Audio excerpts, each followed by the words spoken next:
দুষ্টুমি যেন না দেখি। কি হরে happy birthday Tinku, happy birthday কি হরে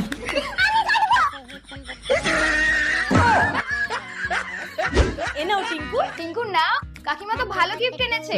না গো কাকিমা, আমার আগের বছর জন্মদিনে যে বাটি সেটটা পেয়েছিলাম সেটাই প্যাকিং করে এনেছে। তোমরা তো ভালো কিছু খাবে না তাই। এ নাও গিফট। এটা আমি নেব। এ নাও মোনা কেক। ওটা খাবো না, কেকের ফুলটা দাও। না, ওটা আমি খাবো। কি হরে সবাই কিন্তু ভালো করে খাবেন। পিসিমা খেয়েছো?